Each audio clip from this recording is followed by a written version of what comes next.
Bozak lays it in. There's 10 seconds to go in the Western Conference Final. 7 remaining. And the St. Louis Blues, for the first time in 49 years, have done it. You can bring out the Zamboni. The Blues will go to the Stanley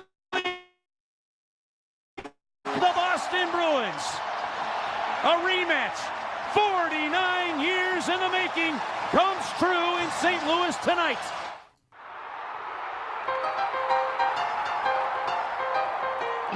Get ready to hear some noise tonight. You're just seconds away from Let's Go Blues Radio. No doubt about it, eh? You're listening to Kurt, Bill, and Jeff on Let's Go Blues Radio, the original St. Louis Blues hockey fan podcast.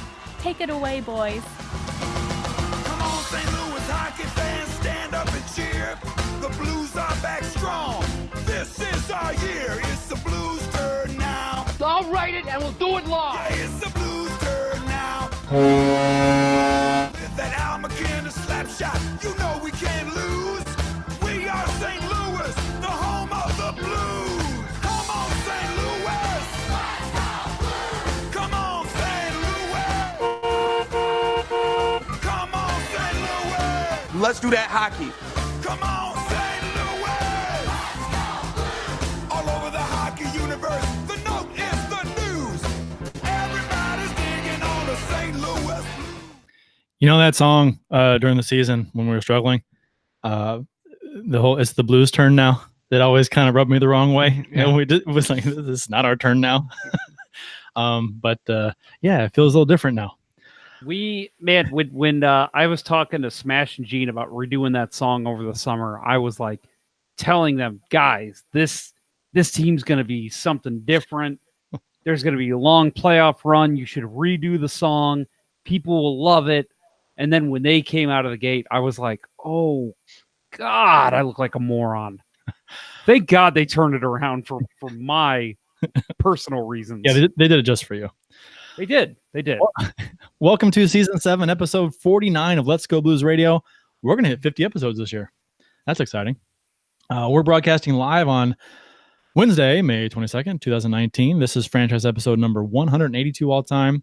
Your hosts tonight are yours truly, Kurt Price, Bill Day, and Jeff Ponder, and we'll be with you for the next little while talking 2019 Western Conference champion St. Louis Blues hockey after the good guys in blue disposed of the West Coast team in teal, 90s dated teal, the San Jose Sharks. To interact with us on social media, follow the show on Twitter at LGB Radio. Mine is at Kurt Price. Bill's is at Billy Blue Note.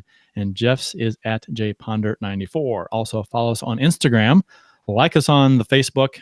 The website is letsgoblues.com, where you can listen to past episodes, browse the discussion forum, as well as get some cool t-shirts, mugs, and stickers that you can't find anywhere else. And speaking of t-shirts, we have a brand new Play Gloria shirt in the shop. Kind of a play on the old trumpet logo. So that's kind of neat. Check that out. Jeff, you had an interesting interview earlier today. I did. And before I get into that, Kurt, I want to say, did you design that shirt yourself? That shirt is my creation, yes. That's very, very well done. I don't like to compliment you because I feel like you don't deserve it, but you actually deserve it this time. So nice work, sir. Thank you. I appreciate that. I kid, of course, that you don't deserve it because, my God, I'm in such a good mood right now. I just love everybody. It's like Tropics basketball here. ELE, baby. Everybody love everybody. And you have loved everybody in the past 24 hours. There's been a lot of that. Yes. Everyone that's come across your desk has come across his desk. Yeah, that's where I was going with that. I started My goodness. without having an ending, and you picked it up nicely. You picked up what I put down. Thank you very much, Bill. Yeah. I feel it's much more important not to leave things left unsaid. Anyway, your interview, Jeff. My goodness, this is shaping up to be quite the show, guys. To something that we wanted to have him on during the show tonight, because obviously this was a big deal, but Mr. Cam Jansen, someone that I teased last summer that was going to be part of the interview series. For whatever reason, the wheels kind of fell off on that. We both just got too busy to where we couldn't come up with the time. So we kind of said, all right, we'll reconvene during the season. That never happened. So we talked yesterday before the big game, and he agreed, yeah, let's just do this tomorrow because the Blues are going to win tonight. So we're going to have a lot to talk about. So, yeah, if you want to check out my interview with Cam Janssen, we released it today at 7:30 p.m. We actually did the interview this morning. So if you listen, it's kind of funny as he talks about how he got 0 sleep last night, which I'm in the same boat as him. And with Chase. Yeah. We talk about Chaser and Plager and all the guys. So it was a really fun interview to do with him, somebody who's been around the organization for a while and someone who obviously knows a lot of the players, still really good friends with Pietrangelo. So, he's a very good guy for what he did too, because he is leaving for his leaving for his honeymoon Same thing. as we speak. Yeah. Right. He's going to Cabo. So he wanted to fit in our interview before he left. So very cool of Cam Janssen to do that. So yeah, it's not going to be podcasted. So if you're listening to this on the podcast or if you're listening to us live right now, go over to our YouTube page, which if you don't know how to search Let's Go Blues Radio on YouTube, just go to letsgoblues.com. You'll find the YouTube link on there. And it's about a 15-minute interview. It's a quick, easy listen. And Cam, again, just a great guy. If you don't follow him on Twitter, Cam Janssen 25. Also, make sure you check out his show, which I wrote down and put it away. The Cam Janssen Show. I know is the name of it. It's on the Big 590. So make sure you check that out. I do not have the times, but I'm sure you can find that given today's technology. We had a bet with the Tealtown USA boys over in the San Jose area. And they're not going to want to bet us anymore because that's 2 this year. That's 2 already. They had they lost a bet to us early in the season where they had to display a logo on their screen, our logo, as our feed is like flickering like crazy. What's going on? Yeah, I'm not sure what's going on there. You see that? Yeah. Yeah. Oh yeah. It's me. Anyway, and so they lost there we go. And then they lost a bet to us in the playoffs here, where we have a 12-pack of their local craft beer, select bottles, I guess, coming our way from them. Not Bud Select. Not Bud Selects, no. Hand-picked. Right. Hand selected to the meticulous degree that he said not to expect it for at least a month, that's fine. It's fine. So it's that we're looking forward to that. They're good sports, and that was and we'll see if they want to make any wagers next season over any games. I'm sure they. If I were them, I would not. It's a lesson to you guys. You mess with the Blues, you mess with their whole family. That's right. The official beers of episode number 182. Bill has a couple. Yeah, I do. I started a bomber the other night and wanted to finish it off because it's appropriate, because it's chocolate cherry Yeti. And as I said in my tweet, after a sweet victory last night deserves a cherry on top. That's where you went with that. Very nice. Yes. Very nice. Yeah, nice. Yeti is always good. This is a chocolate cherry flavor, but it's good. It's not overpowering. I'm not a big fan of a lot of fruit flavor in stouts, and this has got a good balance. Yeah, I'm a fruity guy. Mm-hmm. We know. Yes. And you have a second. I do. I'm going with one local Urban Chestnut, yep. Big Shark Lemon Rattler, in honor of Big Shark Bicycles, and it's from Urban Chestnut. And at first I thought this was nice and Blues logo-y, but no, that's Bruins logo-y. It's black. Oh, Billy. It's also got a shark on it. Yeah, so. Yeah. I did put it together. You didn't put. I did. You didn't put 2 and shark together? No.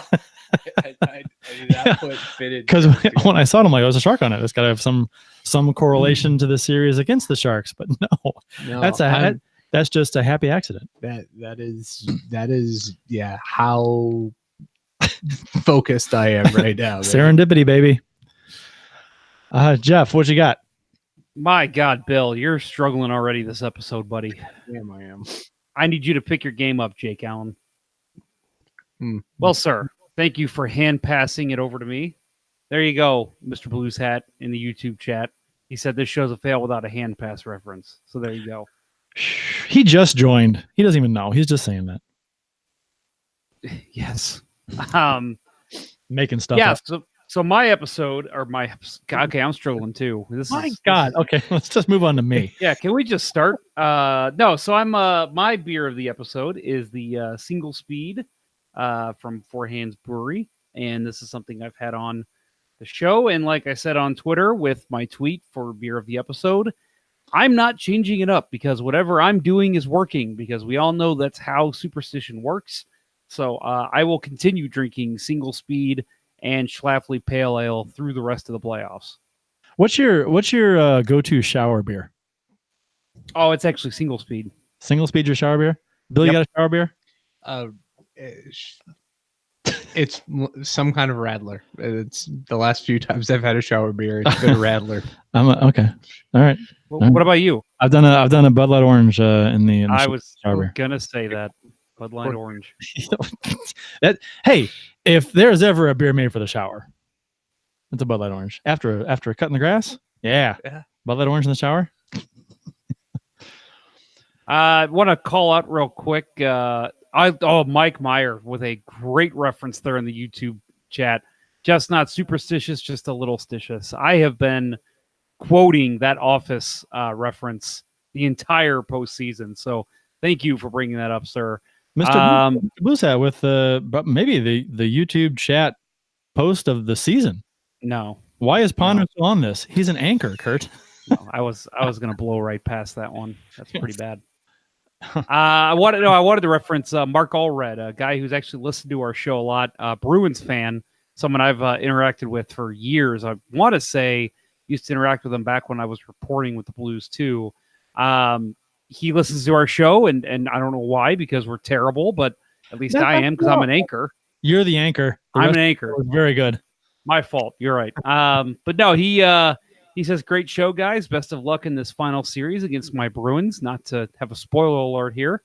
He's going to be joining us here. He's got another question here. We'll get to it in a little bit about Jordan Binnington. But Mark, thanks for joining in, listening to the show, and we always appreciate the support.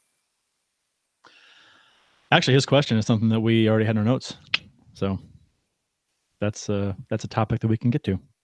Great minds think alike, Mark. Mm-hmm. And my beer is the peanut butter chocolate milk stout from Four Hands, which is also named Absence of Light. It is one of my all-time favorites, and I had a couple in the fridge, a couple of bombers in the fridge, so I broke one out in a celebratory manner for this game. So after this game. In condolence to our friends in San Jose, where there is now an absence of light. Yes, and so you're all kinds of tying in now. You just can't wait to do it. I can't. Bill's back. He's back, boys. You missed the shark on your beer can. Most obvious fucking thing in the world. But you're going to making tie-ins for my absence of light, yes. Which is a good one. Yes, the sharks. The light has went out in San Jose, so there's an absence of light. I like it. Yeah, that was good. Yeah, if we were to send them a condolence box of beers, that would have to be included. Right. We are going to send them a few beers from St. Louis because they're talking about the San Jose beers an awful lot. Well, just California in general. Well, yeah, but I had to reference the whole the St. Louis beer scene. The craft beer scene is like very highly regarded. And it actually, I think it was Rate Beer or Beer Advocate or somebody rated it best beer scene in the U.S. in 2018, I think. So, it's up there. So we'll send them a small package to let them sample ours because they were kind enough to partake in the bet. So we'll send them something back from St. Louis. Nothing from Anheuser-Busch. You can get that anywhere. Today in Blues history, courtesy of the @STL Blues History Twitter account, May 22nd, 2019 is today's day. So May 22nd, 2000, the St. Louis Blues moved their radio broadcast from KMOX 1120 to the Big 550 KTRS. That was an awful move. Yeah, it was. That was not good. Well, it's a bad move too because eventually the Cardinals followed them, so then they just moved right back to KMOX. Well, what I didn't like about KTRS is what they're required to power down their signal at like 5 or 6 p.m., something like that. Mhm. So if you're outside the city, the signal drastically is not, it's staticky and it's not as good. And I'm listening to Blues games with a little bit of static and just kind of sucked. I didn't much care for it. We're 20 minutes from downtown St. Louis, and the signal was staticky. Right. Anything outside of the 255, 270 radius, you couldn't get shit. Yeah. So that was not cool. So I was happy to see them move back. And then now next season they're going to ESPN, which will be fine. That's an FM station. That's a different story. But the AM stations, they got to power down. A lot of them do it. KMOX does not have to power down. No. They have to power down in favor of KMOX. Right. Because KMOX has I was told it has something to do with strategically important station. Yes, because if an emergency happens, then the government can take over just a handful of stations to cover the entire country. That's what I heard. Something like that. So, and that's the only Today in Blues history we have, because this is like uncharted waters really for the Blues since 1970. So yeah, we so yesterday, all your troubles seem so far away. Yes. So yesterday was actually the 2-year anniversary or 3-year anniversary from my trip to San Jose to see the Blues win in round 3. Okay. So you should have passed that along to @SJ Blues history, because I should have. Hey, you didn't get my trip to San Jose for Today in Blues history. Yeah, well, that was yesterday. So okay. Well, then that's today. That's excusable. I flew home. I got a tour of Netflix and then flew home. What? Oh, Josh Webster says in YouTube chat, I hope you guys remember me calling the Blues versus Bruins 1970 Stanley Cup rematch in this chat before the playoffs started. LOL. You guys remember that? No, I don't either. He's clearly lying. Yeah, I mean, I don't remember it, so it can't be true. Exactly. Sorry, Josh. Stop and if lying. you did call it, you would have been much better off doing it at a Vegas bookie. Right. Yes. Yeah. That's good. good. $400. What that guy did? Did you hear about that? Yeah. $400 on the Blues back when they were in last place, and now he stands to win. 400. What is it? It's a lot. I thought it was like 250 there, because there was the 250 grand. There was the guy that put 100 down on the Blues before the season. Yeah, and then he's gonna get like 100. Which, something. To be honest, $100 on the Blues before the season started was not a crazy bet. No, I mean that was not a crazy bet at all. And so he stands to win 100,000. Yeah, Jesus, I might have done that. Yeah, 100,000. I mean, I would have Keith Price confirms it. Yeah, Keith Price confirms it. Better price. In the hockey mecca that is Eastern Illinois. Haley Kell, somebody we've never seen in the chat here, so welcome, Haley. It's a lady, maybe, right? I don't know. We've made this mistake before and got roasted in the chat for mistaken sexes. So that's true. Yes, it's 2019. I shouldn't be assuming gender. No. Hey guys, loving the fact we fans have an all STL Blues Talk radio show to listen to, especially when most of us fans are still buzzing from the series clincher last night. This is a 24/7 show, right? It can be. Let's make it happen. You know what? That's actually kind of what the plan was for Yo Radio. Yeah. Which is apparently still going to happen, but not this season. So they're going to put all the Blues podcasts together and then just cycle them 24/7. So you have something to listen to as far as Blues Talk 24 hours a day, 7 days a week. At least that was my understanding of how it's going to work. I assume that's not going to change. So hopefully that still happens and we're a part of it. So obviously the best part of it, right? So by the way, that is Yo Radio, YEO. Radio. No, no, it is not. No, that is not true. Oh, I'm mistaken. No. Round 3 versus the Sharks, games 5 and 6. Josh Brown at Fox 2, local St. Louis Fox station affiliate, from his Facebook page. Did you guys see this earlier? I mean, aside from the notes, No. I cannot lie. He said on his Facebook page, he said, if he were to write a movie about a hockey team, he'd begin with a team that has never won a Stanley Cup and hasn't been to the finals in nearly 50 years. I'd put that team in last place in the NHL halfway through the season. I'd fire the coach and bring in a guy that very few people know. I'd promote a rookie goalie who would miraculously get hot and lead the team in the playoffs. I'd have one playoff series go to 7 games and win it in double overtime. I'd have the refs steal another game in overtime by an obvious penalty that wasn't called. After that hand pass, in quotes, I'd have my team outscore the competition 12-2. I'd have one of the hottest Hollywood stars as their biggest fan, and even talk about the team on Jimmy Kimmel. I'd also write a story about how the other professional sports team in town, who everyone loves, starts showing up at games to cheer. During one playoff game, I'd write in a tornado that canceled the baseball game so the entire city could focus on clinching a game of the Western Conference Finals. Then I'd have them play the team that beat them 49 years ago from Boston, no less. And just for kicks, I'd include a little girl battling cancer who was befriended by the team. She would survive and go on to be at the playoff games. But who would believe all of that? It's a good movie. It really is. Build it and they will come. You add an NHL enforcer that makes the All-Star game, and that's a movie. You just kind of just creative liberties with that one. Just give Thorburn something to do. Yeah, there you go. There you go. Hey, he did good on the broadcast. Transpose Thorburn and John Scott from a couple years ago. Yeah, Thorburn could play himself in the movie. He's not doing anything. This team's so bad, we had to send a guy not even on this team who's a good to the All-Star game. Right. We tried to trade him. The NHL made us trade him.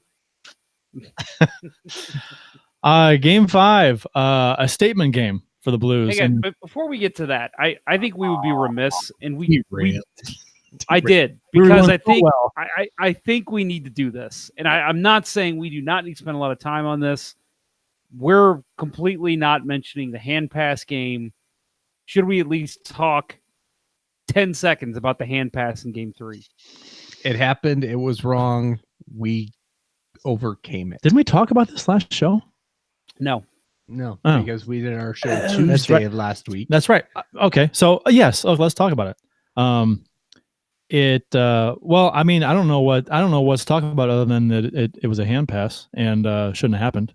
And I think now apologize for it. They apologized for it. They removed the officials from the rest of the playoffs because they screwed the pooch. I don't think anybody has once actually. That's not true. Some people tried to say it wasn't a hand pass. Some people tried to say it hit off a leg, Bumish's leg, and even it didn't. But even if it did, it wouldn't matter because the Blues did beat possession. Right, exactly. So I mean, that's any discussion online where people challenge the hand pass, it was quickly shot down by other people. So I mean, it was an unfortunate thing, but it actually, I mean, if you look back on it, probably motivated the Blues. Yeah. That's what was going to be my point. I think at the time, obviously, that's one of the most angry. I mean, I again talk about not being able to sleep. I couldn't sleep after that game. I was furious. I couldn't stop pacing. I was so mad. But looking back in hindsight, that might be the best thing that happened to this team. It really lit a fire under their asses. It did. I'll go, Bill. I was just going to say, to me, the reaction the team had, and it flowed from Berube, right? Berube took them into that locker room and said, "It happened. Get over it." And it's interesting because of the interviews after the game and the next day when players were interviewed and quoted, and they were like, we're moving on, it's fine.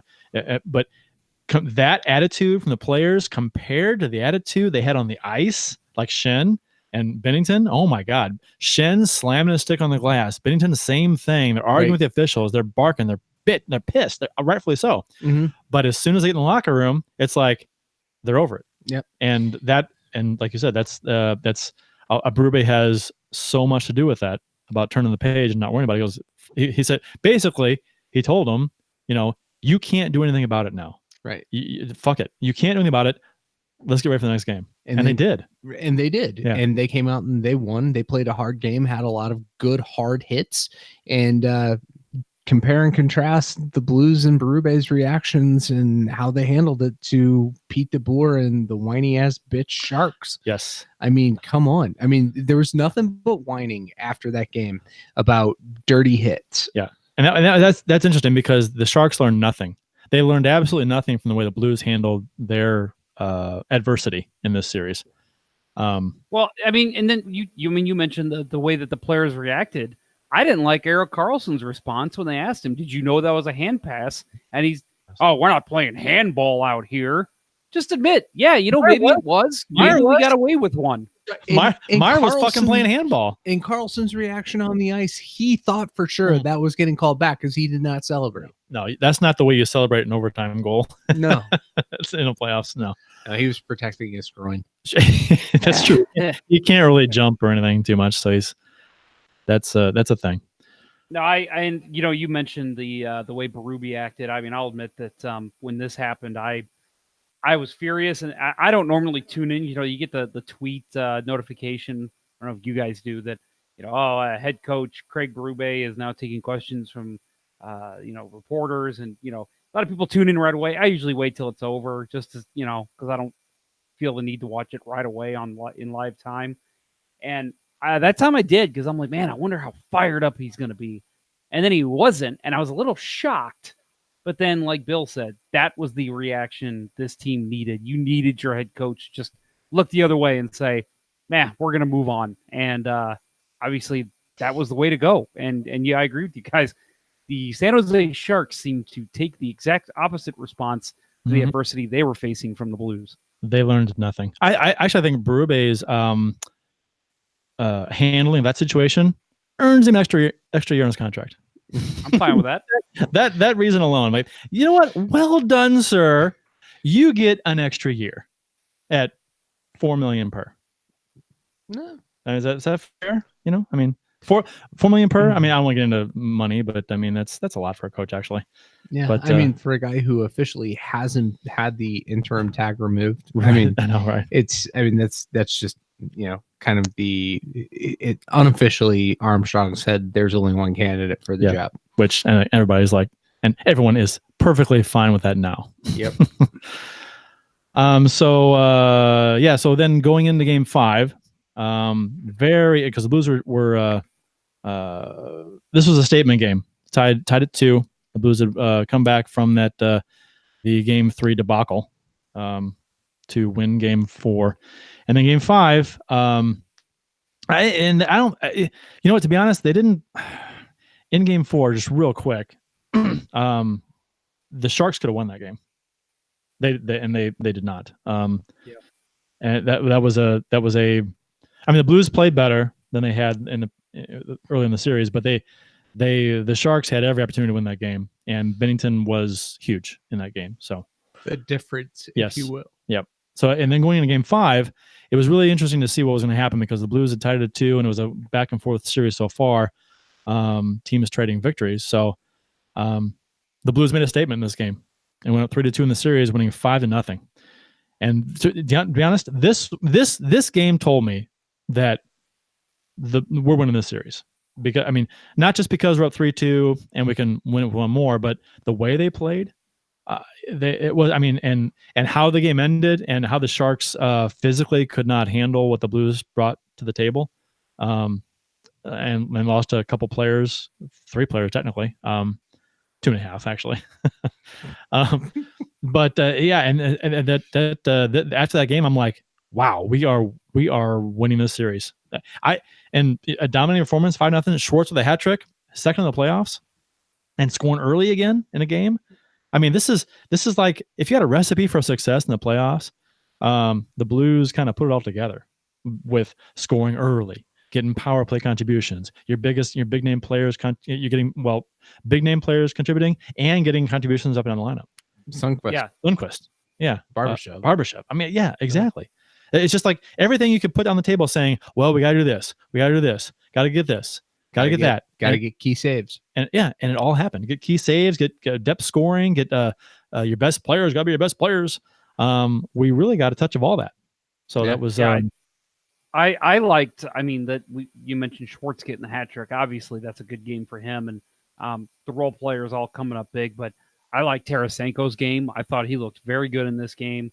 I thought O'Reilly, Shen, they all just they dominated. I mean, we talk about the injured Sharks, and we can talk about how moronic Peter DeBoer was for playing Erik Karlsson in this game. I know. Right. Can we talk about that? Yeah.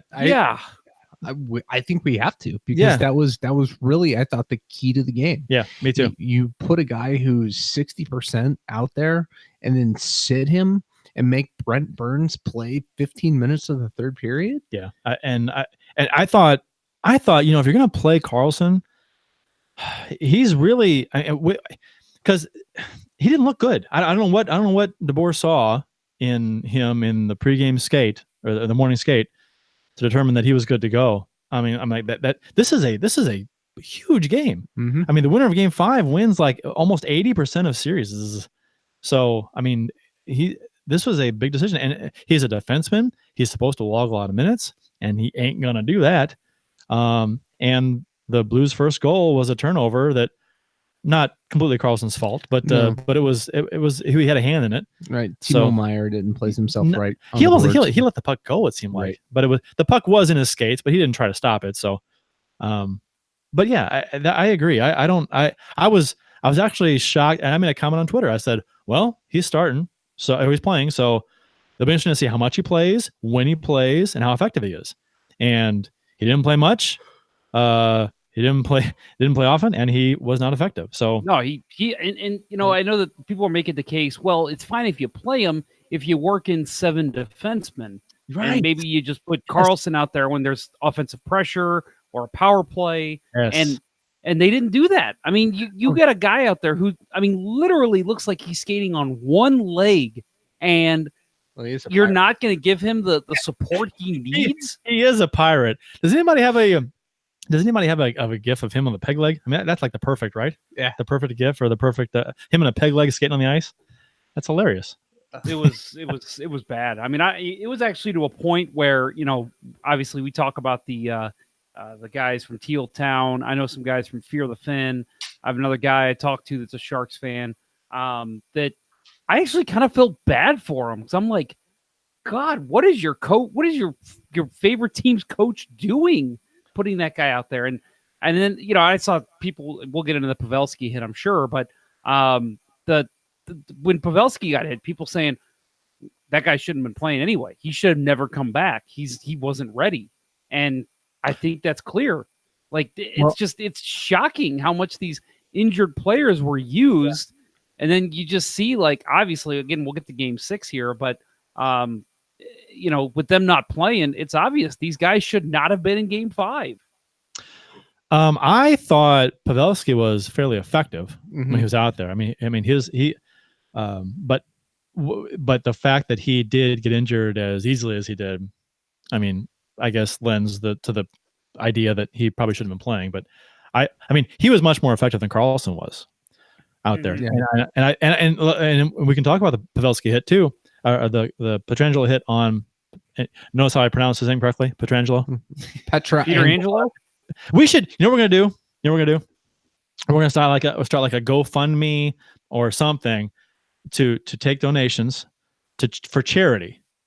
And our goal is like $5,000 to go to charity if Pierre McGuire will start pronouncing Pietrangelo's name correctly. Yeah.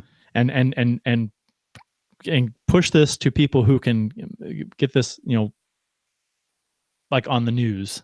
That'd be hilarious.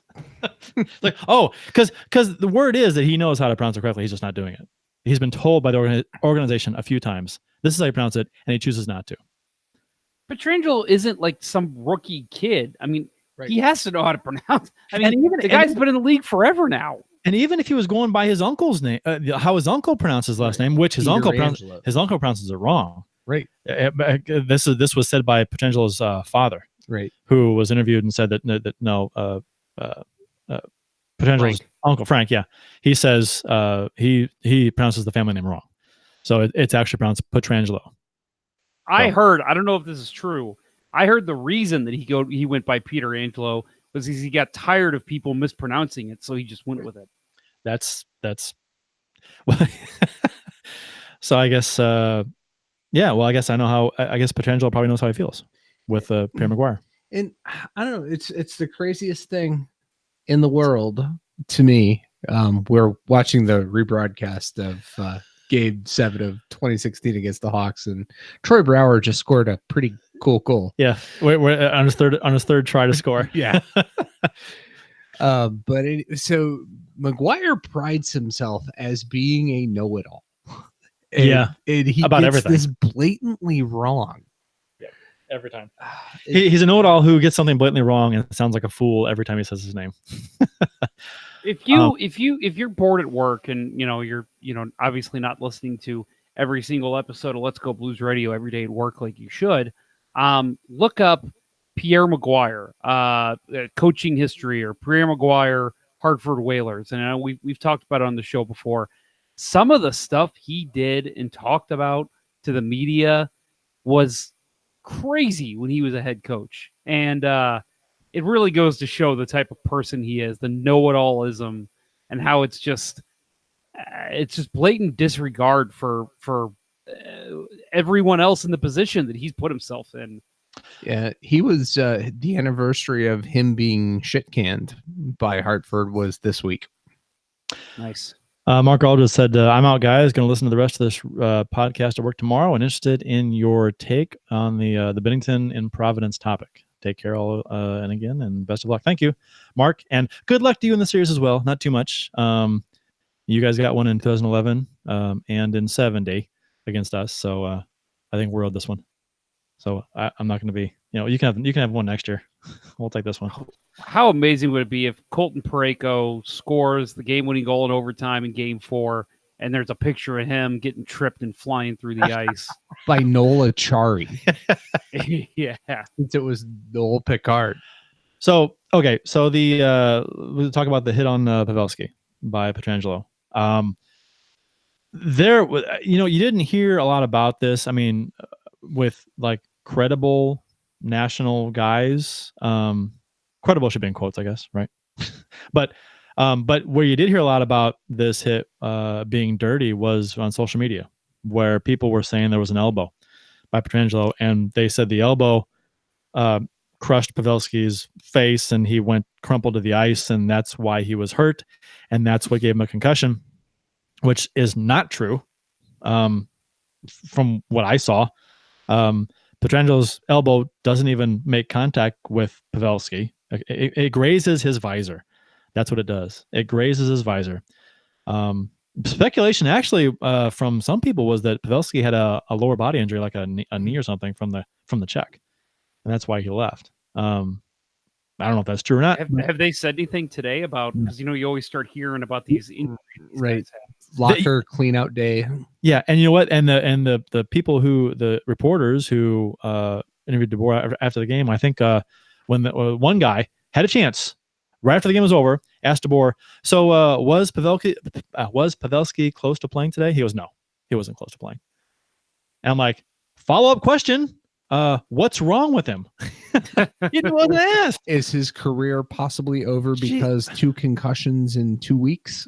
Or 2 months? If it was a concussion, the Sportsnet guy, the guys on Sportsnet said they thought it was a lower body. They thought they saw him limping off. But I don't know. So anyway, the big thing was the elbow. And did you guys see an elbow? I mean, when you slowed it down and really looked at it, and you weren't trying to find an elbow like I'm sure a lot of Sharks fans were. No. They're looking for the elbow. No. If you're not looking for it, if you actually look to see what actually happened, right, you see it misses. So what I saw in every hit that was deemed dirty outside of the Blais hit early in the series was the San Jose Sharks forwards were leaned forward and head down, or reaching for the puck in a prone position that where their head is not up where it typically is. They're, like I said, lean forward or hunched down. happened to Sorensen in the last game. The hit on Hurdle. He basically, it seemed to me more like he skated into Barbashev's shoulder. They weren't targeted headshots. I thought the league's explanation of the Barbashev hit on Hurdle was spot on. Right. A lot of times you disagree with the explanation, saying, I didn't see it that way, or really. But I was talking with one of the Teal Town guys on Twitter, and I said, you know what? People were calling for suspension or the league to review it and suspend and a possible suspension for Barbashev. I'm like, you know what? If you're gonna suspend a guy for a hit in the playoffs, you got to be sure that it's head's the principal point of contact and it was targeted. You have to be sure. You can't just like, well, it looks like it in this angle, but we can't really tell if the head's the point of contact before the rest of the body because there's no reverse angle shot, which we didn't see. So I'm like, you cannot suspend him based on the angle we saw. You can't. And the other question is, did we ever see a different angle of that? I only saw the one angle. Yeah, the one angle that was on, and there was nothing on YouTube either. The one angle was on NBC Sports, NBCSN.com, whatever it was. They had the only video of it that I saw. And some of the Teal Town guys, they were comparing that hit to the Carlson hit, where he was suspended 2 games early in the season. And Carlson, I'm like, it's not even.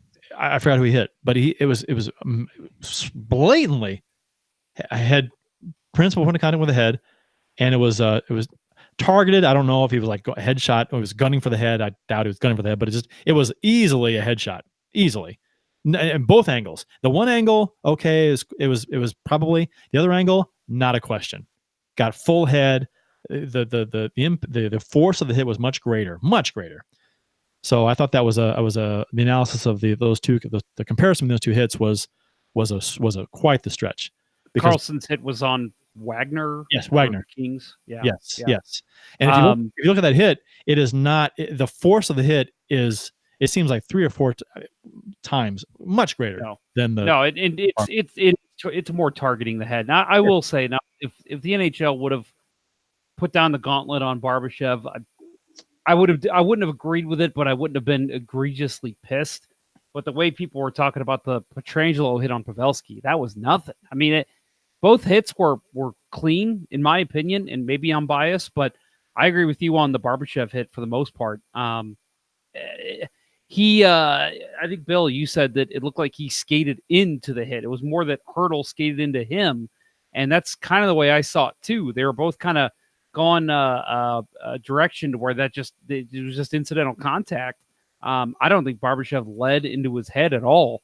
And compared to that Carlson hit, there's no way. It's if you look that up, anyone listening to this show, it's no, it is not. It is not the same type of hit. Carlson on Wagner. Yeah, is what it is. And to me, I thought it was a little more conclusive than a lot of people said, as far as the head not being the principal point of contact, because his shoulders what came up after they collided. It was his right shoulder that seemed to be the body part that moved, not his head. I would have loved to have seen a reverse angle of that hit. Because the one angle that I was shown when the Carlson and Wagner hit was shown to me, I thought, oh, okay, well that's kind of similar to Barbashev's as far as like what's hit. It looked like head, shoulder, body, kind of all at once. Maybe a little bit the head prior, but not by a lot. But the reverse angle was a completely different story. You could easily tell it was head first. So maybe a reverse angle shows more of a headshot with Barbashev, but I mean, we don't. I told people I wish I could have seen reverse angle just to make sure, but based on what we see, you can't suspend him based on that video. Douglas Johannes says Hurdle's head was down, Barbashev is shorter, and there was no raising of his body to aim for head. Clear body shot. Unfortunate that his head was down, but he knew better. Keep your head up. Want to mention to Haley Kell, which I did find out that this is his wife's account, so it is another gentleman. So whatever your name is, Mr. Kell, Okay, guys, I'm heading out for now, but me, Brent, and my wife, Haley, will be listening to you guys the rest of the Stanley Cup playoffs and more. I'll be sharing LGB radio to my friends and family. Nice work. Thank you, Brent. Thank you, Haley. And again, I think I can say this now that I know his wife is listening. Ooh, it's the lady. Just stop. You're going to scare people away. That's what I do. Yeah. So I think with in the 5-0 in game 5, the Schwartz hat trick, outshooting the Sharks 40-21. Kane hits what's interesting, Kane hits the post in the first minute. Do you think it could have had a different outcome? What was so great about this is that I thought this game early on was the first 4 or 5 minutes, or up until Sundqvist scored. I thought the game was pretty even. There was a couple chances here and there. Kane had a good shot, good chance, hit the post. But I thought the NBCSN guys just took that post shot, and it was like the Sharks were all over the Blues. They were. I mean, and like you said, they did mention that. Oh boy, if that shot had went in, could have been a completely different story. Like 35 times I know, throughout the game. You know what? Posts happen. They happen. Well, and Shen hit one. Shen hit one too. Yeah. I was going to say that. Shen just minutes later hit the post. So you want to say that about Kane? Well, what if Shen hits the net? I mean, there's no point. Like you said, hitting the post, it doesn't. I mean, like my dad always used to say, close don't count except for horseshoes and hand grenades. I mean, who cares? Who cares? It's part of the game. And drive-ins. Right. So yeah, and we'll talk about the analysis or the broadcasting comments in a bit. But yeah, that irked me. Yeah. I was just among many things that the broadcasters said that irked me, and a lot of people. And it was not just fans. It was they were talking about it on sports radio today in St. Louis too, about how that they noticed it too, that the NBCSN they had a lot of narratives, and they thought the Sharks had a lot of good stories surrounding that team, and it seemed like a lot of them thought the Sharks were the better team and that they should be winning or would win the series, and that seemed to kind of play into their commentary a little bit. Not that they were wanting the Sharks to win necessarily, but it seemed like they thought the Sharks were the better team, and hence their comments. Well, if you go back to the 2011 World Series, not to completely go back to baseball here, but yeah, I remember when before David Freese hit that home run in Game 6, the narrative was, oh, look at these Rangers players. Look at Josh Hamilton, who's about to win his first World Series. And then they were just, the narrative was Rangers, Rangers, Rangers. And then Freese hits that home run, and all of a sudden it's, oh, we got to flip the script real quick. Yeah. They come back for Game 7, and all of a sudden the narrative, Cardinals, Cardinals, Cardinals. And I think that, and we talk about Pierre Maguire. We're going to talk about him in a little bit here.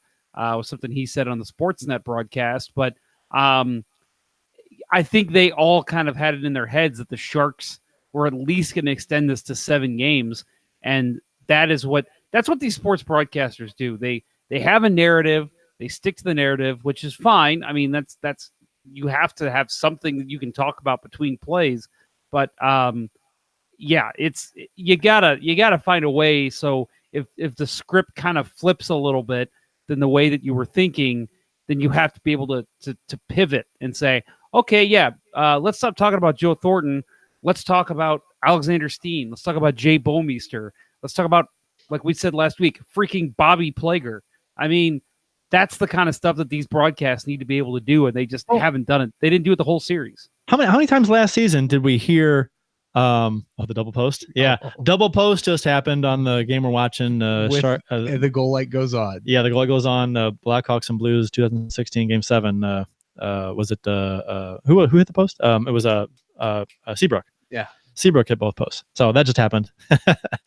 But so yeah, I think as far as we talked about earlier, the Sharks being critical of the officiating and not getting the calls in this series, in the last couple of games, I guess. And this ever since. Okay, so Imagine, if you will, a scenario in which the officials in the playoffs basically made it possible by way of bad or favorable calls for a certain team that were referred to as the Fish to maintain anonymity, to stage a massive comeback in Game 7, Round 1, and eventually win that series in overtime, and for that team to also advance out of the second round after a questionable video review in Game 7 that overturned a goal against them that would have tied the game. And officials also handed the Fish Game 3 in the conference finals with a horrible missed hand pass that resulted in an overtime goal for them. In fact, the officiating was so bad in the Fish's favor in those particular situations. How bad was it? That the NHL, sorry, it was so bad that the NHL kicked 2 sets of those officials out of the playoffs. And imagine in this scenario that in games 4 and 5 of the conference finals, a few borderline calls do not go the Fish's way. And the Fish players and the Fish coach whine and cry to the press about the officiating. And of course, the fans fall in line and do the same. Wouldn't that be a crazy scenario if it were real? Oh, wait. It was real. This has been Story Time with Kurt Price of Let's Go Blues Radio. The Sharks are owed nothing. They're owed nothing.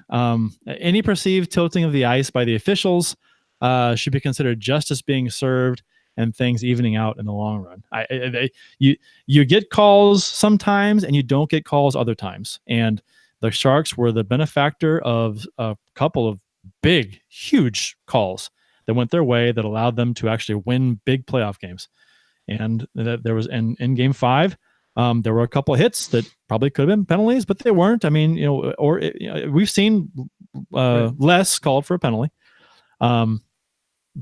Not that the Blues were headhunting or being dirty. It just, things happen. And not getting a couple of calls, boy, DeBoer and Carlson and Couture, and they're all just making bitchy comments after the game. And I'm like, are you serious, guys, right now?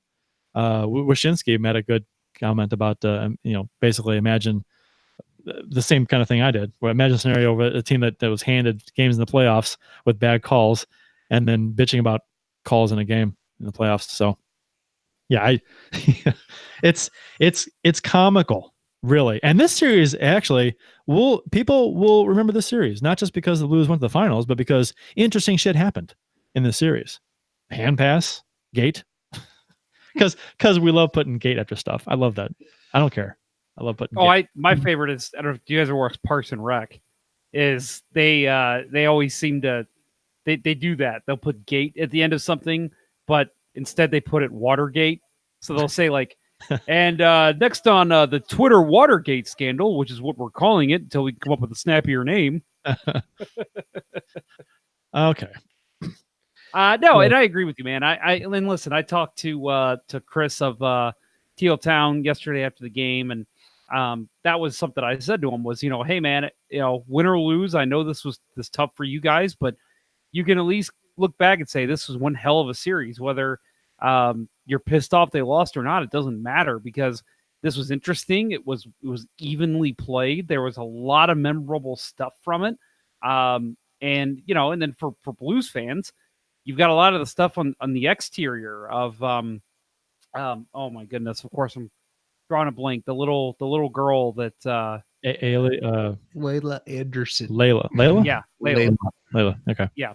Of course you got stuff like that. You've got, big time celebrities, John Hamm going on Jimmy Kimmel. I mean, there's been so many good stuff and good stuff for the sport, really, because not only that, but you're also seeing it to where you're not getting Nashville shoved down your throat. Chicago's not in it. LA's not in it. These are two teams that are starved for a Stanley Cup, and you're seeing these fans just get so involved. And it's just, I know we talk about good and bad for the sport. Who cares in the long run? But man, this has been great hockey, and it's a shame it had to end, but at least it ended in the Blues' favor. Yeah. Did you read Wyshynski's column today? I missed it. I heard it was good. Yeah, I can't read. Amazing, and it's it goes back to a lot of the, not as point by point as the Fox 2 Facebook post, but just how hard suffering the fans of this town have been and what it really means to the people of St. Louis. And that should have been the story. Mhm. That shouldn't have been Win It for Joe. I mean, Right. Singling out one guy who had a chance in 2016 to win it. Right. He had a shot then. And I really want to say, a lot of it was pushed. A lot of that narrative was pushed by Pierre LeBrun early. Right. And But a lot of Canadian broadcasters a lot of Canadian media, once there was no Canadian team left to root for, was like, oh, Jumbo Joe Thornton, he's a good Canadian boy. It's his last opportunity. Whatever. Last year, this story was about Washington never winning a cup, and they finally got one. And we've been around longer, and we haven't won a cup. And that story has really not been the narrative at all until last now. night. Yeah, until now, which is a shame. Right. And it's funny because Bill, you mentioned that it's a Canadian broadcaster's good old boy Joe Thornton kind of thing. You watch Canadian broadcasts, they've mentioned that. I've watched some of the Sportsnet broadcasts of even the Winnipeg series, and they've mentioned like this team, this town in St. Louis, they are so starved for a Stanley Cup. They've been waiting, and they've been in the finals since 1970. They've talked about that. In Canada, we can't even get the local U.S. NBC broadcast to mention that kind of stuff because it's all slobbering over Joe Thornton. You know who was good to listen to in round one was Winnipeg's TSN station. Mm-hmm. That was a great. I thought because I like to tune into the opposing side's sports radio online streaming when I can, just to get their takes on things and see what they're talking about. Man, that was great. I talked about it before, but they were talking hockey almost 24/7 on that station. It was great. I loved it. I mean, they talked hockey here locally, not a lot in the first round, but once the Blues got farther and farther, they talked about it more and more. And now the Cardinals are sucking ass. They're talking Blues like almost all the time. But yeah, that was great, and you got that a lot. But that's I recommend that to people to just check out the other check out Boston's sports talk, which I imagine is a lot different than St. Louis sports talk. It's probably a lot more critical, a lot more harsh. You suck. You fucking suck. Boy, the Bruins suck, huh? Wow, that's terrible. I don't know what accent that was. That sounded like we need to work on our New England accents. Yeah. Where'd I park my car? Yeah. Where'd I park my freaking car? So after game 5, the 5-0 win, your thoughts going into game 6? As far as like what your confidence level, to be honest, I was ridiculously confident, and I tweeted this out. I was like, Blues, and so was Blues Nation was confident. You could see it. Overly I'm like, so. Right. And I said, I'm like, boy, Blues Twitter is really confident, maybe a little too much because, but I was in it. I was right with it because, and I tried to tone myself down and reel it back in, and I couldn't. I'm like, no. We're fucking winning this game. There's no doubt in my mind we're winning this game. And I felt really weird saying that because being a Blues fan, playoffs, I mean, it's not good. Not a good history. And but just the way the team was playing, I'm like, and the injuries the Sharks had, I'm like, if we fucking lose this game, there's no excuse. There really can't be. So my reaction was I was on the same wavelength as you until I saw San Jose announced with certainty that Hurdle and Carlson didn't make the trip, so there was going to be new energy. DeBoer wasn't going to be able to make the same fucking mistake. And then I'm like, oh shit. Yeah, they're going to have a better structure in this game. They're going to have fresher players. They're going to have actually capable players on the ice, right? As opposed to they've got a couple of younger guys that I know that again, somebody I follow, Andrew Bench. He's a Sharks writer. He was talking about I think Gambrel. Is that how you say his last name? how that guy should have been in the series over Haley the entire time. I think And Pierre Maguire pronounces it Gambrele. Gambrele. Gambrele. He's a good Nova Scotia boy. Grew up with Sydney. No, I don't know. I have no idea. But that sounds like something he would say. But no, I thought he had a great game, and I agree. I mean, I even told him that after the game. I'm like, man, why wasn't he in this series? Like, that kid was skating, and man, I mean, again, we could. I don't know if we're gonna close the curtain on the Sharks and talking at all about them after we get through the series, but Peter DeBoer, man, I know they went to the Western Final, but man, he has got to be on the hot seat after the way because he was clearly outcoached in this series. You know, Gambrel, I don't want to toot my own horn, but before the game started, when it was said that he was going to play, I was like, I mean, the players that get plugged in, the young players, the fresh players that get plugged in due to injury or to give a shot in the playoffs, you see it a lot. You see them make a contribution and play well. I mean, we're getting it with Sammy Blais. He's playing really well. And that happened. And he scores. And we're up 2-0. And he scores to make it 2-1. I'm like, oh, shit. Son of a... And I tweeted that. I'm like, I retweeted him on tweet. I'm like, yeah, I kind of said that. I'm like, Jesus Christ. So, but I mean, it all worked out. And things got nervous there for a little bit. I mean, for a few minutes. Right. It was 2-1. Right. So they had... that quick turnaround. Jones makes a save, pushes to Donskoy. Blues are making a bad change, which it was a 3-on-1. Yeah, that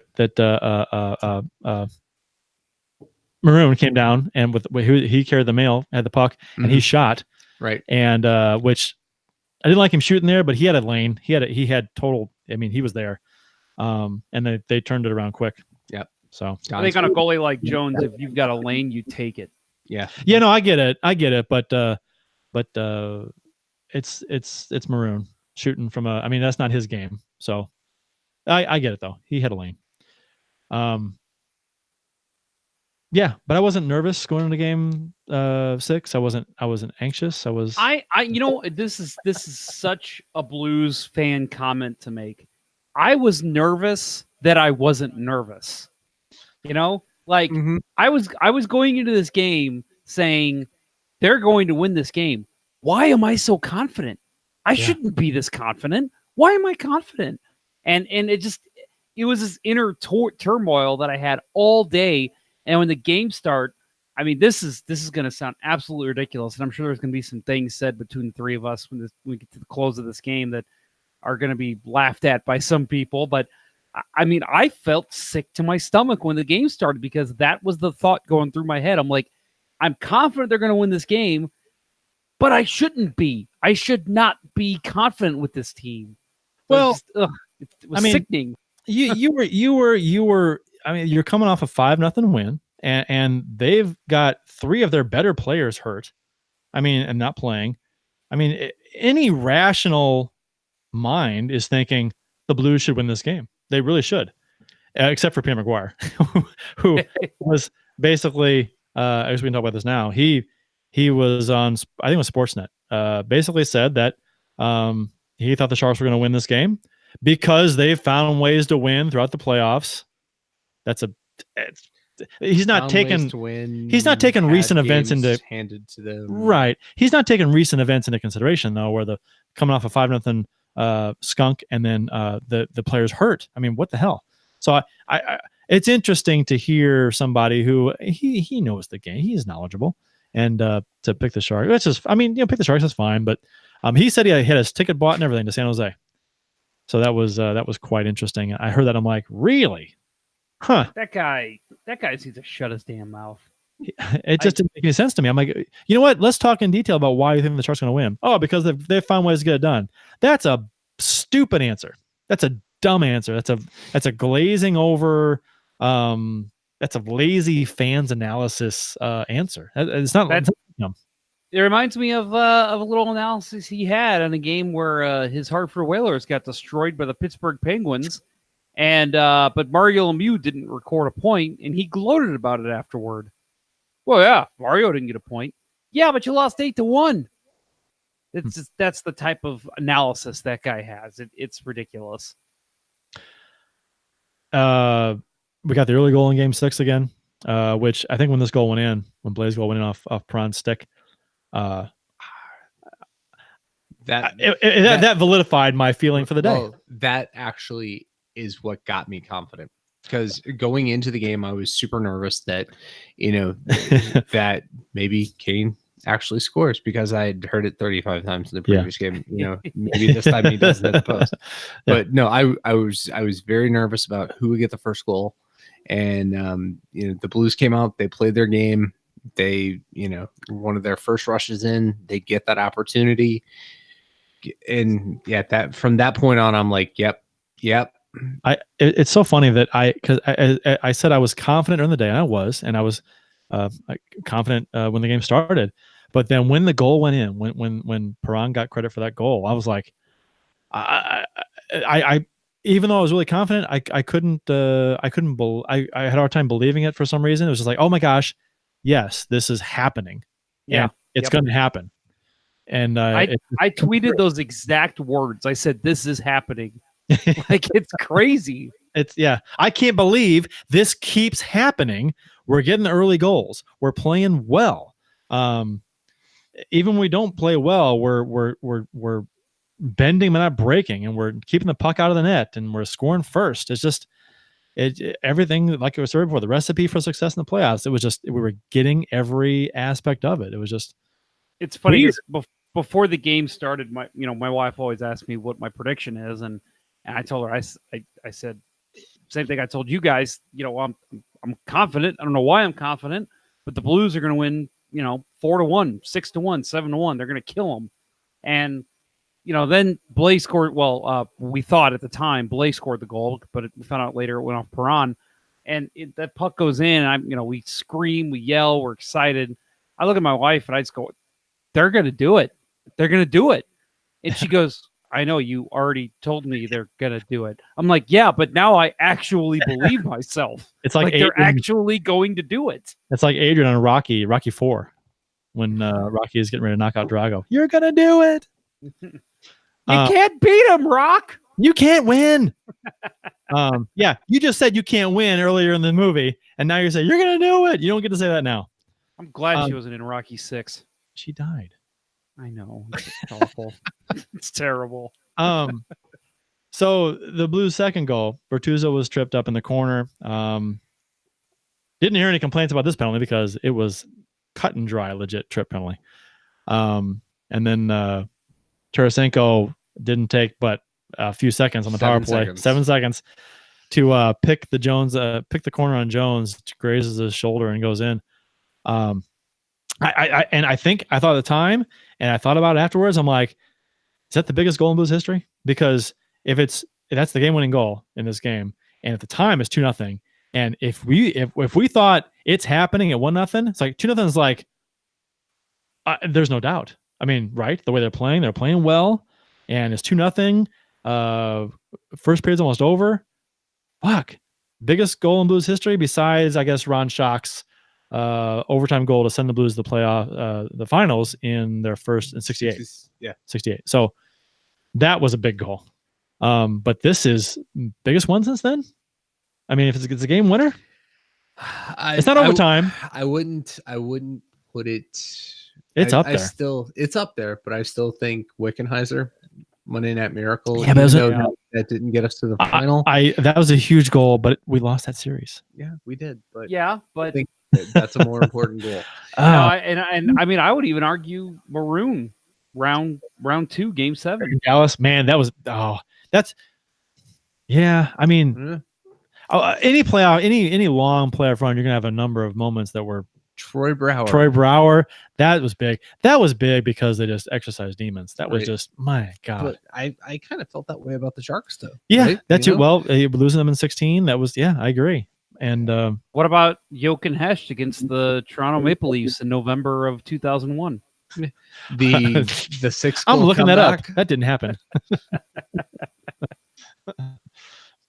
2000. Oh man, I think it was 2000. If it's not the biggest goal, it's top few. It's up there. It's top 3, 4, 5. It's up there. It was a very important huge goal. Yeah. And my buddy up in Minnesota texted me man, he's got a piss rocket of a shot. A piss rocket of a shot. Like, Wow. I love hockey lingo. I love it. Yeah, Wheel snipe Selly, boys. Yep. Oh yeah, we did trade Letterkenny gifts after that. So Mr. Blues Hat says Kyrou is a better replacement for Fabry. Blay doesn't have the offensive skill. Granted, we haven't seen a lot of Kyrou with the big club yet. So, and when we did, the puck wouldn't stick on his stick. yeah, I mean, he's got a lot of talent. I'm not gonna say he's a better replacement than Blay because he hasn't shown it at the NHL level yet. Blay's impact hasn't been scoring; it's been the hits. Oh yeah, he's been The a physical presence, big body, pushing around guys that are veterans. You know, it's just it's interesting. I love it. And if this is a serious conversation that we're having about Kyrou, Maybe it's not. I don't know. I didn't read the lead up to it. yeah, I'm always leery of taking Mr. Blues Hat's commentary, but The question was from Mike Meyer. Do you guys think Blay has made a case to replace Fabry for next season? I do. Yeah. Fabry, yes. yeah, but Fabry's isn't he a free agent next year? Yeah. He's RFA. He's not back. he's RFA, Oh, so yeah. you might be able to move him. But I don't know. I feel like Fabry could get off the schneid if given ample opportunity. He's not the player that we've needed in this postseason. No, he's not. Sammy Blay has been the guy. And that's true. He has not had a ton of opportunity to get back on track and to actually, prove himself again. So He's just a guy that doesn't really fit into the system anymore. Maybe that's not fair to him, but at the same time, I mean, this team's rolling. The 2 years he was out, they drafted skill guys like Kyrou and Thomas, and these guys are ready to step in, and you just don't need a Fabry anymore. So he's probably on his way out. I will say, real quick, Mandarin Melon in the chat, here up the pisser, half clapper, boys. Love it. Love it. that's awesome. Also, I want to say hello to a friend of ours that hasn't been in the chat in a while. Light, Sound, Geometry, and Analog Electronics. We had an acronym for him. LSGAE, I think. Just call him Scuba. Scuba. That's right, Scuba. We want to welcome Scuba back. He's talking. We haven't seen him since like mid-season. I think the last time we saw him, the Blues were in last place. This show can't go on for about another hour because there's a massive storm coming. Really? Yeah, okay. there's major gust front. Like this not day. for a while though. Yeah, there's actually a tornado warning tonight too. Woohoo! Yeah, more warnings. So that was fun too because who out there in the YouTube chat was watching on a satellite dish in game 6 on a satellite dish. I had Spectrum, so I didn't lose my signal. You didn't lose your signal, but I had interruption. You had 3 or 4 emergency alerts. I had 2. One was during the game for it was like 2.5 minutes. Mm-hmm. It was painful. Yeah. The other one was at a commercial break in between periods, I think. So that was fine. But the first one was like just painstakingly long. So they couldn't just put some at the bottom of the screen. I mean, like everyone does, like scroll something, emergency broadcast system. I get it, but whatever. Yes, I know tornadoes are important. Like my wife, I had like Channel 5 news on, and it was about 6:58. She just goes, "This shit better go off before the game starts." And I just laughed. I'm like, it's on a different channel. I can just turn. Well, why haven't you changed it yet? I'm like, it's 6:58, woman. Well, as far as Spectrum goes, the announcement, the emergency broadcast system, it's over every station. Channel, yeah. You change the station, it's on every station. You can't. Yeah, I didn't have that over your problem. entire feed. Yeah. I stream. That's cord cutter. Yeah, you're a cord cutter. I get it. Yep. So in the 6 minutes after Gambrill's goal, which we talked about, Shen finally scores, which well earned for him because he was all over the place. He had a tons of chances, didn't score, and he gets a big one. Puts the Blues up 3-1. It was a Thomas made a nice play on the boards to get the puck in. cut it off, and then Pietrangelo shoots, and Shen is on the top of the Jones to bury the rebound, 3-1. And he broke his stick, I guess, after the During his celly. during a celebration, because it was the bottom, above the blade was broken. Yep. I loved it. That's quite the celly. Shen's had some good cellies in his time with the Blues. I hope they re-sign him simply for the cellies. Yeah. But that going, starting to think too far ahead. But do they re-sign him, or do they allow Kyrou to come in? And I want to see him re-sign. I do too. I said this. I want him back. I want this whole team back. I said He's this. the only guy, right? I said this when the team was struggling early in the season, and people were saying trade Shen because he's he's UFA. He's the last guy I said no, I want him. I said I don't care. I want him. I like him. I said I want him to stay. I said when the team was struggling, I'd rather see this team build around Shen and O'Reilly. I love the way those guys play. Yep. Bozak scores off a defender stick with 6:55 left to make it 4-1, which basically sealed the deal. I think I told my kids, I'm like, that's it, we're done. The game's over. We're going to the finals. When that goal goes in, that was when I started to kind of lose my composure. And it's funny because I think did you guys see the video of Bobby Plager that the Blues released today? Oh, where he's pacing? Yeah. I think that was the goal where he said kind of the same thing, where he was just he felt like, okay, I can watch now. Like he can't even watch the games, and he was able to watch it at that goal, and that's how it was with me. I mean, I had at points I had my hands over my eyes, I was pacing up and down my hallway. I could not sit and focus. When that goal goes in, I finally was able to just sit down and say, okay, they're going to do this. And I started feeling the tears well up. I mean, it was craziness. This goal, Bozak's goal, if you watch from when the Blues exit their zone through the neutral zone transition into the Shark zone, this was a thing of beauty. This was a perfect execution of the forwards going through the neutral zone into the offensive zone, taking to the net perfectly.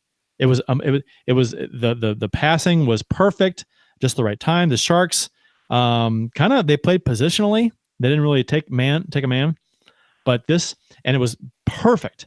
And then the pass across, had it not been deflected by who was it? Who went off the defender stick? Had it not been deflected, the winger, I think it was Shen, was there to slam it in, but it went in off of some Sharks defender stick went up and under. Was it Heed? Might have been Heed. Went off of his stick and under Jones' arm in the goal. So, but if you have a chance to go back and watch that goal, watch that goal and how the Blues bring the puck up the ice.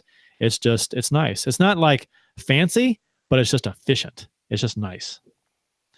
That's what I like. I think that is kind of an explanation of the Berube style of play. I mean, you can say, yeah, of course the Blues have players that can score the fancy goals, but he has a very efficient game plan that this team has executed since they started to turn around. They have these plays where they just get up ice quick, they move the puck quick, they get the puck in, and they make the right play, and that's just something we haven't seen from this team in a very long time. And Craig Berube is going to earn every penny of that contract he's going to get at the end of the year. The Blues were something like 0 for 7 or 0 for 8 or whatever it was in open empty net chances, 0 for 10, whatever it was. They hadn't scored an empty net goal in the playoffs yet. Right, had Jaden Schwartz scored in Game 3. Yeah, right. I know, right? The hand pass never happens. The hand pass never happens, and maybe the Blues don't get motivated. Who knows what happens? Yep. But and then Sundqvist misses the empty net. Granted, he was hacked and slashed and hooked on the hands. Yeah. And you know what? Where the fuck was that call? Yeah. I mean, where's the officiating there? I mean, it was on the hook on the hands the whole time when he's shooting. That's why he shot wide. But then Barbashev gets the rebound on the boards and wheels and fires in the empty net. In off the post. Off the post and in. So and that sealed it. 5-1. if it wasn't sealed already. Western Conference champions. So that's a new one. Never been able to say that one before. That's, you know what? Yeah, 49 years ago, last time, and that was it's older than me. So it didn't really hit me until this morning. When after the game, I was happy. We blared Gloria here in the house while the kids got ready for bed. It was fun and exciting. It was great. I was happy. But this morning going to work, I dropped the kids off at school. I was going to work, and I had Gloria playing on the radio, windows down, and it just kind of hit me. I just got really, really happy. It was so weird how it happened. Got really happy, and I started to tear up a little bit on the way to work. And I was like, I can't believe this, and I got emotional. All of a sudden. It's weird. It's weird how that happened on the way to work. What triggered it? I don't know. I just got thinking about it, and it happened. It's crazy. For me, it was a matter of, I mean, I was not to get too emotional here today, but I mean, it was my dad, and everyone knows I've talked about on the show before how close I was with my dad and why I'm a Blues fan is because of him, and he's the one that took me to all the games when I was a kid, and we share so many memories together. And for those who don't know, if you've been living under a rock, lost my father in 2015. And, you know, he used to call me after every single Blues game. The day that I moved out, every game, he would call me and I would pick up the phone. How about them Blues? And that's why it was so hard when the Blues made their run in 2016, because I'm like, oh my God, he'd be calling me right now. And I've told myself to not think about that anymore, and I haven't. After every Blues game, I don't think about it. I thought about it this game, of course, because I thought my phone would be ringing right now. Actually, I probably would have been with him, to be quite honest, but if I wouldn't, he would have been calling me right at that moment, and we would have been having the longest, happiest conversation that either of us have had in our entire lives. So it made me very emotional. It just brought back all the memories, the 2001 team that I thought was going to go all the way, the 2000 team that I thought was going to go all the way, the 2003 team that had a good chance, all the recent teams. I mean, the 90s, the 96 team. It just made me think of all these moments that the Blues have had to clinch it, to get there, to get to the final, and it just didn't happen for whatever reason. And, you know, we always say these things aren't coming together. The Blues don't have the puck luck. They're not getting the goaltending. They're getting everything right now. And to see it all finally come together made it emotional for so many people. Again, you watch the Bobby Plager video, and he's tearing up. Was it his daughter? I think that was in there as well. She's tearing up. I mean, everyone was crying. Kelly Chase, there's reports from Jeremy Rutherford that Kelly Chase was in the hallway just crying his eyes out. I mean, so many people got emotional over this because of, you know, this story. Everyone has their own story as to why this was such an emotional night. And I mean, I couldn't sleep last night. I went out, I bought my Western Conference champ shirt. I stayed up till about 3 a.m. because I just could not go to sleep. I even said, I'm like, this smile is not leaving my face for at least 24 hours. And it hasn't. This has been some of the, just the way that I feel. I haven't felt this way since I was a kid. It's crazy how much this has affected my mood within 24 hours. Yeah. You know, just to share real quick, you know, I had a lot of the similar stuff. You know, we danced in our house, me and Julie and the three dogs danced to Gloria in the kitchen. And that was a ton of fun. For me, I got emotional after, you know, I knew I wasn't going to be able to go to bed right away. So I sat back and watched NHL Network for a while. And Kevin Weeks got into it, you know, about the Blues history and, just at that point, I'm sitting there just thinking and reliving, all the memories I've had. It's been 40 years since I went to my first game. I was 2.5 years old when my parents took me to the first game, and I've been waiting this long. Remembering my first playoff disappointment. I think I was old enough to remember sitting in the car listening to the Blues get knocked out by the Toronto Maple Leafs in like 83, 84.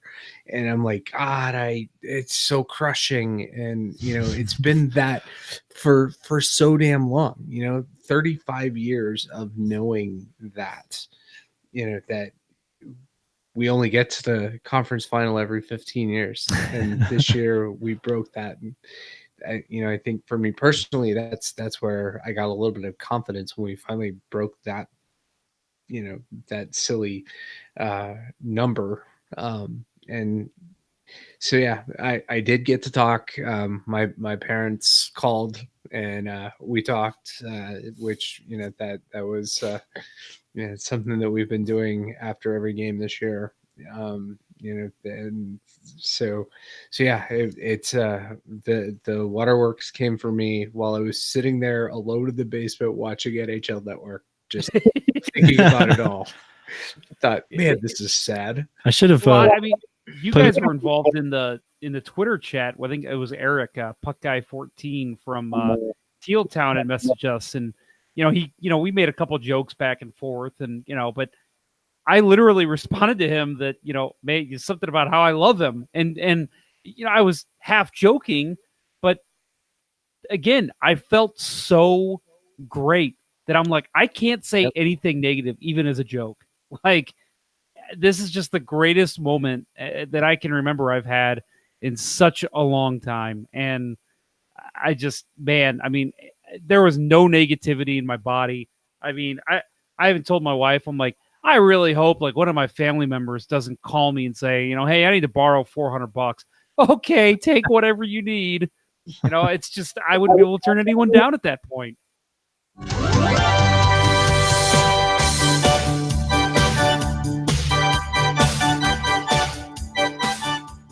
This is Jeremy Boyer.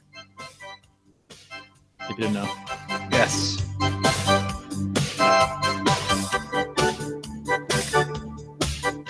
It's the soul. It does soothe the soul. It's funny that we've been around for a long time as far as being Blues fans, and we've been through a lot of shit and suffered a lot.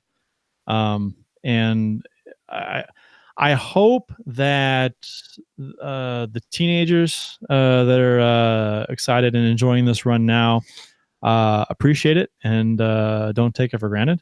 Yeah. Because the folks that even the preteens or whoever, young kids who have been fans for 3, 4, 5, 8, 10 years, not a long time. And I hope they it's not a common thing. So I would not take this for granted. No, don't take it for granted. Hopefully it happens more often than it has in the past from here on out, but you never know. Right. So I mean that's the thing. So appreciate it, enjoy it, and don't take it for granted. Yeah, and spend a ridiculous amount of money to go to one of these games because it's not going to happen. Yeah, that's last night I didn't have a chance to go over to St. Louis and get you got the shirt, right, Jeff? I didn't get the shirt. I ordered one, so I'm going to pick it up at the STL Authentics at Enterprise. I don't know, at some point. So that and a hat. I got that and a hat. Yeah, I wanted to get down there today. And I was going to stop there after work and wound up not having enough time. Yeah, parking was insane. Like I could see from the highway that there were cars double parked around there, so I'm like, I'm not even going to try it. Do you guys have Dick's Sporting Goods on your side of the river? Yeah, there's one in Fairview, right? Yeah. Yeah, they should. That's where I got mine. You should Oh, be able okay. to just go over there. Yeah, that's true. They do have them. The one I was at West County were sold out of the hats, but I know that they said they're getting a big shipment in tomorrow. Yeah. Actually, I think Enterprise is probably closer time wise than Fairview from here. It's about a half an hour to Fairview from here ish. Yeah. And for me, it's about 5 minutes farther. If I can pop by there after work tomorrow, I mean, yeah. It's a hell of a If lot. you would like Bill to pick you up a shirt, just go ahead and tweet him at Billy Blue Note. He's in such a giving mood, he'll pay for it too. No, I will not, because I have hockey tickets to Game 4 that I have to pay for. Oof. Now that what's funny, Bill, you just mentioned, if you can afford it, if you can find a way to pay for it to go to one of these games, do it. Bill, that's what's killing me. I mentioned this on Twitter to a couple of you guys. We just closed on a house last week. So I'm not allowed to basically spend any credit, which I will tell you right now, I would have been like, hey, honey, I don't care. We're going to spend $2,000, $3,000. We're going to one of these games. We're going to put it on a credit card. I can't do that right now. You know what the thing with me is that I've for games 5 and 6, I'll be in Disney World in Florida with my kids. So I've got a nice chunk of change I'm shelling out too. So I'm like, Jesus Christ, That's a true Blues fan though. Not believing we're going to be there and No. scheduling a vacation. I did not schedule it. I'm along for the ride. So I was told this is when it was going to be. I'm like, and as soon as I was told what the dates, I'm like, oh, that's going to be about when the finals are. And if the Blues get there. So I don't schedule. I would never schedule a vacation in the first half of July ever, because that's June. June. I'm sorry, June. Yeah. That's when finals are. So I would never do that. But this happened, and so it's my kid's first trip to Disney, so I really wanted to go. And the games are on NBC while I'm there, so I'll watch it somewhere. I'm sure they have a sports bar somewhere in Harry Potter world. Yeah, well, and there's 7:00 games, so it's Is it Disney World or Disneyland? Disney World in Florida. Yeah, there's an ESPN zone or something off of the street, Disney Street or whatever they call it, Disney Avenue or whatever. It's a really nice bar. You'll have to go there to watch it. Well, it'll be in the evenings, it'll be at night, so I assume we'll be done in the park ish by then. So yeah, I'm sure my daughter and I'll go watch it somewhere. My son probably too. I don't know. We'll see. And I'll be yelling and cursing and cheering at the TV, and hopefully there'll be Blues fans around me at least some, and not just like some guy in a bar yelling. That'd be weird. Did we not? If they mention games 5 or 6, I'm gonna be so pissed. I'm gonna be so pissed to not, because really, honestly, a clinching game, I would not be opposed to. If I'm not going to the game, I'd be opposed to going to like Ballpark Village or something, just be around a shit ton of people and just experience the whole thing. Yep. Because I've been to games watched games at Ballpark Village before, and with all the places packed, so much fun. It's not like being inside the arena, but it's a lot of fun. So I don't know. I'm hoping I can be here so if the Blues sweep or if they win it in 7, I'll be here. If it's 5 or 6, I'll be in Florida. Yeah. So I bought tickets to Game 4 because of the trend that has happened in the Eastern Conference this year. Oh, right. Well, that's the thing too, is that also the stat, which is very interesting, that I think it's like the last 6 or 7 years that the team with more 16. rest, yeah, the team with more rest has lost like 6 or 7 in a row, and 13 last 16. Yep. Yeah. So it's crazy, and Vegas last year. Yep. And Vegas didn't look good in the finals last year. They got beaten 5. Yeah. Yep. So and they didn't have as much rest as Boston. Boston's gonna have 10 days rest. Yeah. Blues have 5. Yeah. 10 days rest is a lot to have off in the playoffs. But yeah, the stat that I'm referencing is the Penguins were swept by the Islanders, right? Who were then swept by the Carolina Hurricanes, who were then swept by the Boston Bruins. Ergo, gotcha. The Boston Bruins are going to be swept by the Blues. Are we doing predictions tonight? Are we gonna do this? Are we? Well, this is the last show before the next round starts. So. I was gonna say, if we wanted to, since we were just talking about all of our, you tweeted something out, Kurt, earlier about what your reaction was to the big win. Yes. And we should read them on air. Yeah. Let's do that. So let me almost forgot about that. Those up. Somebody vamp. Here it is. Okay. I got you. So Jay, vamping. That was a good vamp, Jeff. good vamp. Yeah, I got it. Jay Lash, who's at 2 for lashing, he says he was pacing. My muscles wouldn't relax in the third period. I never felt more uncomfortable. The volume was low since my condo neighbors have kids, and also because of NBC Sports Network commentary. Once Gloria played, I texted my dad. Couldn't trust my voice to stay low volume if I called. Kurt, you want to take the next one? Yeah, Stanley Cup Finals Grant, which is at Grant Sales, says, I was on break at work at 3:35 a.m. in England. I dropped my fork and sobbed. Best feeling. I'm with you.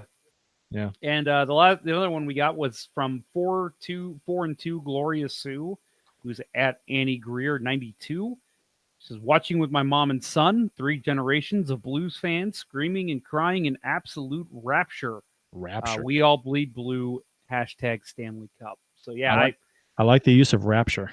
Yeah, it was pandemonium. I mean, my wife and I, we always talk all the time about how my son is such a heavy sleeper, and he slept through a tree falling through our house. Basically, we woke him up last night. So yeah, it's it got pretty crazy over here. Okay, so this is a rematch from 1970, the Bobby Orr goal, which everyone knows about. Ad nauseum. It's the most famous photo in sports history, pretty much. So it's the first or second most infamous moment in Blues history, apart from the Yzerman goal. Yeah. Yep. And it's and the fact that we haven't gotten a sniff since then. Yep. It's just been like that lingering thing. It's interesting that it's a rematch between the two teams, and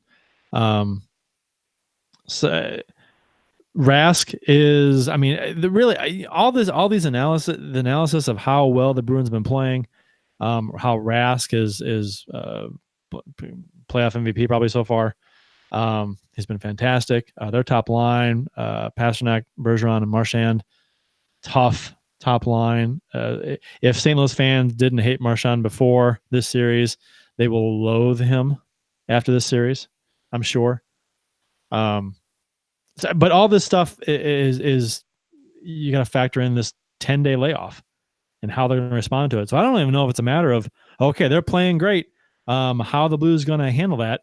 It's, to me, the narrative is they were playing great. Are they going to be able to maintain that level of play after having been off for 10 days? I wish we could look into, and maybe there is a way to do it, but I'm actually, there is a way to do it. I just don't want to do the work for it. Somebody wants to pay me to do the work for this, I will. The layoffs that teams have had in the past, 10 days, that seems way longer than we've seen in the past, right? Wow. It's a lot. I'm sure it's happened before, but it's a lot. Right. It's odd to me that NBC didn't start this coming Saturday rather than wait until Memorial Day itself. Yeah, I don't I mean, I don't know. I mean, I'm fine with it because the Blues get 5 days off, which is it's a good number. And it extends the Bruins for another, 5 days. Yeah. So yeah, I mean, it's an oddity that we're going that long, but so the one thing for Boston that favors is getting Chara healthy. Chara's been banged up. He's 42 years old. It's been a tough playoff for him. You give him 10 days and it's going to make him that much better. Well, and it's longer than 10 days because he missed game 4. Right. For him. Right. Yeah. So he's got like 12 days of rest. Right. So you've got that. But I'll tell you what worries me, like so maybe not in Dallas. I think we were kind of 50-50, but in every other series, I felt we had the better goalie. In the Winnipeg series, I thought Bennington was going to be better than Hellebuck every night. Mm-hmm. Bishop was, one of the Vezina, Right. He was real good. Vezina is probably runner up for Vezina this year. And but in that series, he turned out to be not so good. I know we talked about that. We were surprised that he wasn't playing quite as well as we thought he would. Yeah. He gave up a lot more goals above his goals against average. But when we got against Marty Jones, I was like, yeah, we definitely have the better goalie, and that's how it turned out. In this series, no, Tuukka Rask scares the hell out of me. Oh yeah, he is the MVP. He is, but the level of play he's been playing at it's something you have to wonder if he can maintain. He's got under it's not what 1.8 something GAA. It's low. It's real low, and that's. I mean, maybe he maintains it. Maybe he plays just. I mean, if he plays that well, they're going to win. I mean, if he has a 1.8 GAA over the course of the finals, they're going to win. Right. And that's the shit that scares me. I think this series is going to be very low scoring, very hard checking, and very tight. Not to completely just dismiss the Bruins, because I do not intend to do that at all. But I don't think they've been tested since Toronto, personally. I thought Columbus, after they swept, I don't think they looked that good against Boston. I think Carolina was riding a high, like we saw from Dallas, that 07 or 08 when they made the conference final out of nowhere, and then they petered out against the Red Wings. I think that's the same thing with Carolina. I don't think they really truly belonged there. Not saying that they weren't a good team, but for them to play the Islanders before that, who I thought was kind of weak. I just think Boston, they haven't faced as tough an opponent. The toughest opponent they faced was Toronto in the first round. And I think they're in for a rude awakening when they play against the Blues. I do too. I think it was Brett Hall last night on the postgame show on Fox Sports Midwest was saying that, he was at first looking at Boston when they won and said, this is going to be a tough matchup for the Blues. But then after the game last night, he flipped a switch and said, you know what? These boys are going to bring it to Boston. Like, you got to worry about Boston being able to handle the Blues. I think Boston's going to have to amp up their game to beat the Blues. They're going to have to play better than they have the last. Well, I mean, they played well in the last two series. Don't get me wrong, but they can't expect the Blues to be at that same level of competition they had the last two rounds. I think Columbus was fairly physical with them, but I don't think their scoring was there. Carolina, I thought Boston just walked all over them. But the Blues, they've got the scoring depth. They maybe not to the voice of Toronto, but they've got scoring depth, and they're physical. This is going to be a very tough matchup for the Boston Bruins, and it's going to be tough for the Blues too. I'm not saying it's going to be a cakewalk, but for the Bruins, what they've faced this playoff, I don't think they've faced anything like the Blues yet. No, I can. I mean, well, the Blues were the best team in NHL second half of the season, so even better than Tampa Bay. What's the head-to-head record? Blues Bruins this year. Well, they split. They split. Yeah, the Blues won in overtime. A shootout. Blues won in a shootout, and Boston won the first time. The Blues won the second game. I think the Boston won the first time because it was the Sammy Blais shootout goal where he outweighted Rask. Yeah. Yeah. Oh yeah. Yep. So they split that, and then that was the game with a great save on Backus that Binnington had. Oh yeah, that's right.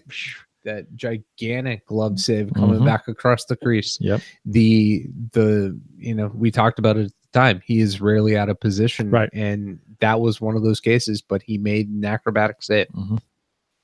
I do want to. I was going to touch on some of the YouTube chat, unless you guys have. Well, I want to say that Mark Aldred, he asked about Binnington playing for Providence, and which is Boston's AHL team last season. And when the Blues were without an AHL affiliate, they loaned Binnington to Providence, and they played there. So would that give Boston more of a book on Bennington than other teams may have had. It's possible, but I think you could make the case for both sides. I mean, I'm not sure. I'd have to look at the roster, but I know there's a couple Providence guys that are playing there with Bennington, and maybe, obviously he probably didn't see Marchand or any of those guys, but they're going to say, well, here's his weaknesses. He was in the system. I'm sure there was times where he saw Bruins tape and says, okay, it's pretty easy to see how we can beat these guys. I think it does go both ways, even though he was just in the AHL. You know what? There were so many people that when Bennington first came up, it was playing really well. And even Blues fans, the typically Jake Allen supporters, which I hate saying that because it's just a weird thing to think about. But the folks that were not, they wanted Allen to get more starts, and they were, oh well, Bennington's playing well, yeah, sure, but once teams get a book on him, then he's going to be exposed. That's what's going to happen, and that never really happened. Bennington has played enough to where I think in the NHL, he's been, and we talked about this a number of shows ago, that he's been around for a while. He's been playing professional hockey he's 25 years old. So, I mean, there's plenty of video and tape on him. I mean, to see how he plays. I mean, and the fact that he played in Providence, maybe some guys they can ask at the coaching staff or some players, what's his tendencies. Maybe they might have some insight, but I don't know. I don't see anything that they're going to say that. Do I look nervous? I mean, he has the quiet, confident swagger that no Blues goaltender has had, and I don't, I think, yeah, you might have a couple of guys who might have had his number in practice and that kind of thing, but it's not going to make that big a difference over the course of the series. This is what I was going to say. Keith Price in the YouTube, my brother in the YouTube chat said, if Winnipeg, Dallas, or San Jose couldn't figure out Bennington, Boston won't have the secret info because he was just that good. What I was going to say was that, Winnipeg had every opportunity to get video on Bennington. I'm sure they looked at tons of video to try and determine tendencies or whatever. It's playoffs, and Dallas same way. And with, Bishop too. I mean, Bishop's got, goalies who've been around for a while. There's tons of video on different players. I mean, I think Bennington has played enough in the league to where any book on him is out there. And, the teams have looked at it and they know it, and we've seen teams try certain things. We've seen teams try to go high. You could tell they're trying to go high, trying to go 5-hole one game. And it doesn't really pan out. I mean, yeah. So, and Jeff touched on this a couple of weeks ago. The one area of the game that causes us concern is the wraparounds. Right. But that didn't seem to be as much of an issue later in the series. There were going post to post. It was an issue in the Dallas series, right. He corrected for the San Jose. Yeah, series. And it could have been an issue where, I don't know. I'm not going to speculate on too much on things, but it could have been just a couple of plays that he didn't get over. I mean, that we noticed, that we talked about. But I didn't really see. He went post to post pretty good on the series against San Jose. Right. In the game last night, he made when it was 2-1, he made a huge save on Barclay Goodrow. He did. Yeah, he did. Beautiful save too. No, and you mentioned the tape on him, and we talked about this on the show. Kurt, you said, it's not like this guy has just started playing goalie yesterday. They have tape on him, and just wait till Bennington has tape on him. They've got tape on him. Everyone has tape on him. They've watched how to beat him. They can't figure him out. I do like here what Josh Webster said.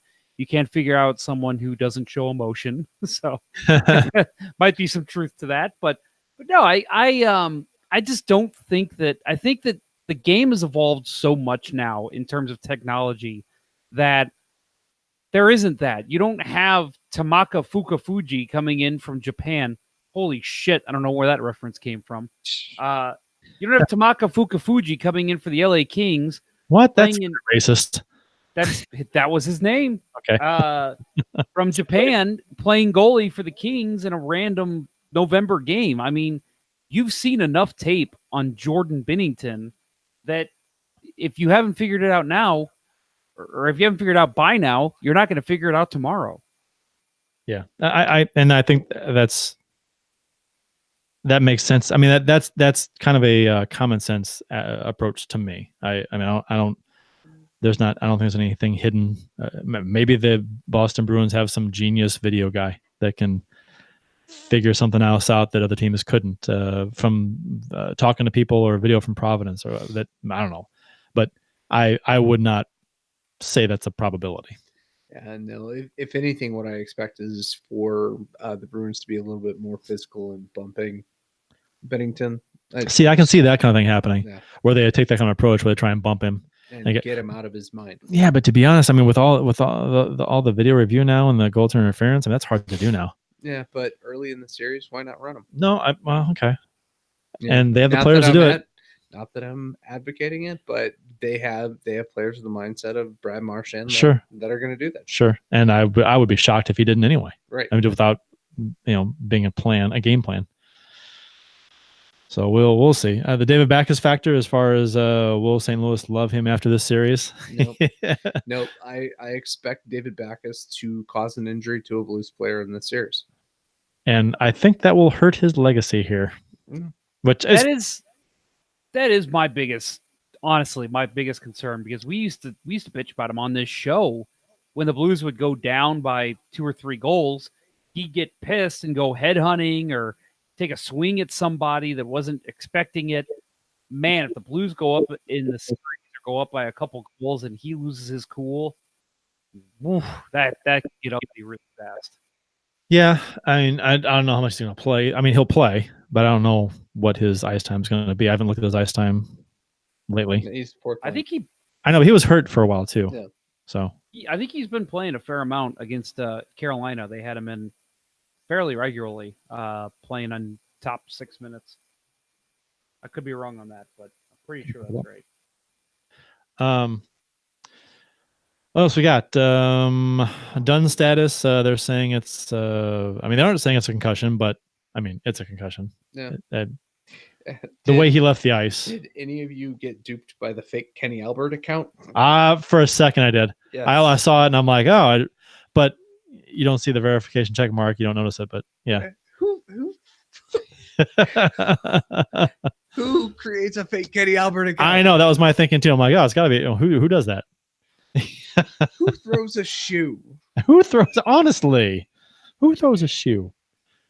Average time on ice this season for, well, let's see, in the playoffs, he's averaged 946. So, which is his by far the lowest of his career in the playoffs. I mean, last season for Boston, he averaged over 13. So he's only averaging 9 over 9. So not a lot. Them's Michael Haley minutes. So touching on a little bit here from the chat, kind of going back to our conversation about how it felt last night. Mike Meyer says, the wind finally hit me this morning. I was helping my wife go through early labor last night during the game and the tornado warning. Quite the evening. Sounds like it, Mike. Congratulations. He says, we're still waiting for the girl to officially arrive, but we are progressing.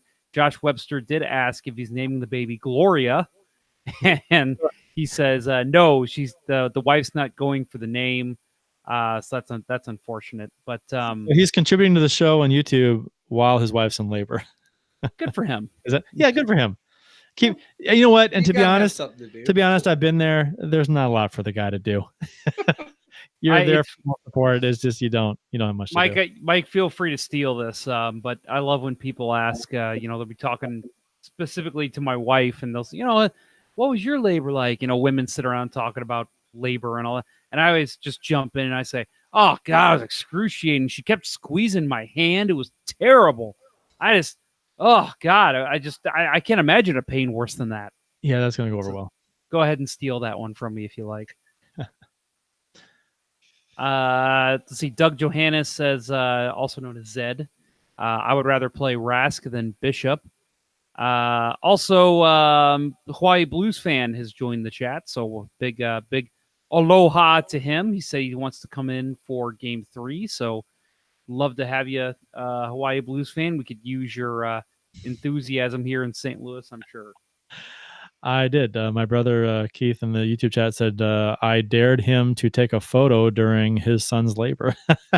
I remember that. Did you do it? Did he? He did, but it wasn't what I was expecting. It was. That's pretty funny. I Smile, honey. Yeah, right. Say cheese. So predictions. We got Bill. You seem to be implying that you're going to predict a sweep. I seem to be implying that was the rationale behind that. Partially, also easier to come by. At least when I started, I will tell you that the ticket price went up over $400 a ticket while I was trying to buy. Oh, so you got stuck with the extra. Yeah. Oh man, yeah. That's rough. I paid a lot of money for the tickets that I got. No, I think it's going to be either a very quick or a very long series. It's going to be over in 4 or 7. See, that would be perfect for me since I'll be out of town for 5 and 6. I'll be watching on the road. So that's I would love to. I would love for the Blues to win the series, obviously, but I would love for them to do it while I'm here at home, Yes. so I can actually do what I want to do, and celebrate appropriately. So you're saying 4 or 7? 4 or 7. It's not a prediction. I'm not gonna lie. That's right. I said Blues in 5 in the Sharks series, and fuck the hand pass goal. Right. I said Blues in 6. Yeah. So I was pretty spot on. Yeah. Jeff, what do you? Yeah, go ahead. For me, I've never made this prediction in any series ever before, so this is saying a lot. And before I preface this, I don't care what's happened in the Eastern Conference. I'm not making this prediction based off the mathematics we've seen with all the teams there, the sweeps and all that. I'm picking Blues in 4. I think it's going to be a sweep because I think, personally, the Blues, something, we talked about it already, lit under their asses after that Game 3 hand pass goal. They started playing pissed off. We kept talking about, we're not getting consistent effort from this team. Somehow they're still in the playoffs, and they're not giving a consistent effort every single night. We're just not seeing the team we know they can be. Well, we're starting to see that. We're seeing that. We saw it after Game 3. So we saw it in Game 4, 5, 6. I think you're going to see it all the way through the Stanley Cup Final. I know everyone's picking the Bruins. Everyone over at NHL.com is picking the Bruins. Blues, this is the year. Too much is aligned for them. This is it. Blues in 4. The time off thing is a thing. 6 years in a row, whatever it is, that's not a fluky thing. That's too much time off is a problem. That's science. It's science. That's the trend. The Blues are playing very well. Boston is playing very well too. I mean, they took care of business. And actually, if you look up and down the stats, the goals per game, goals against per game, power play, penalty kill, all that stuff. The Bruins own the Blues and all of them. They have the edge in all of them. But like I said before, the series against the Sharks, that's a small sample size deal, and you're playing. They've only played 3 other teams, so those are the stats against those teams. That's not those the Blues stats that they have and the Bruins stats that they have. They're against the teams they've played, which is only 3 teams for each. So I think it's hard to migrate those stats against each other to compare them and say, oh, well, the Bruins are scoring at a higher clip than the Blues. Well, they are, but you don't know how it's going to translate into when they actually play the Blues and how it's going to work. So I'm going to say that the time off, and this is partial wishful thinking, obviously, but being time off, being a real thing, I'm going to say that that's going to hurt the Bruins early, and the Blues are going to take both games in Boston. They're going to win the first 3, actually. And then Boston's going to win game 4 in St. Louis to stave off elimination. Because I'm going to be there. Because Bill's going to be there. And it's going to piss me off because then they'll win it. The Blues are going to win in 5. I'm going to say that because I think the Blues will take care of business in Boston, which I wanted to. I was up until I actually said it. I was going to say Blues in 6 because I want them to win at home, but and that's probably the smarter pick. But for some reason I'm thinking 5. I don't. I'm Blues in 5. Man, we're confident as hell here. Yeah, and that stems back to my attitude before Game 6 of the Shark series. I'm just almost confident to a fault, probably. I'm trying to reel it in, but I can't. I know it sounds cocky and like, oh, I'm a homer. Yeah, I am, but I'm trying to be at least objective about it. But yeah, I'm sorry, I can't reel in the optimism. Right, I'm going to say this, and I guarantee it's going to give this is going to give every Blues fan listening chills when I say this. Imagine a sweep and the Blues winning the Stanley Cup at Enterprise Center. I would love the sweep. Unreal. Everybody would, but mostly me because I would not. I could celebrate for a couple days before I go on vacation. That'd be great. Perfect. I can enjoy my vacation without having to worry about watching the game or where I'm going to watch it. And I've already told my wife that when the Blues win this series, she may not see me for a couple weeks. I might just disappear. They're doing it. They're winning it. They're going to win the fucking cup this season. We'll have at least one more show before that happens. It's happening. Right? It's fucking happening. Yeah, we will, because we'll have they play Monday, Wednesday. And then there's a couple days off. They play Saturday, so I'm sure we'll have a game or a show between games 2 and 3, right? And if they win in 4, like you're saying, Jeff, we'll have to do a show before I leave town because I leave town later. Because I'm not win in 4, and I mean I was gonna say we could do a show the next night, but I don't even know if we'll all be. No, we won't be sober. Well, that'd be fun to do a show that way. That'd be the 2nd, June 2nd. Right? Yeah. June 2nd would be after. No, June 4th would be the day after game 4. Yep. I'm already scheduled off that day. Oh. It was before I bought the tickets. Sure. Okay. But, that's nice. Yeah. Okay. I might put in for that too. That's a good call, Bill. Whew. Let's get started. Yeah. I'm ready. Yeah, me too. Boston ain't gonna know what hit them. And I'd like to hear Mark Aldred's comments on this on the matchup too. He's a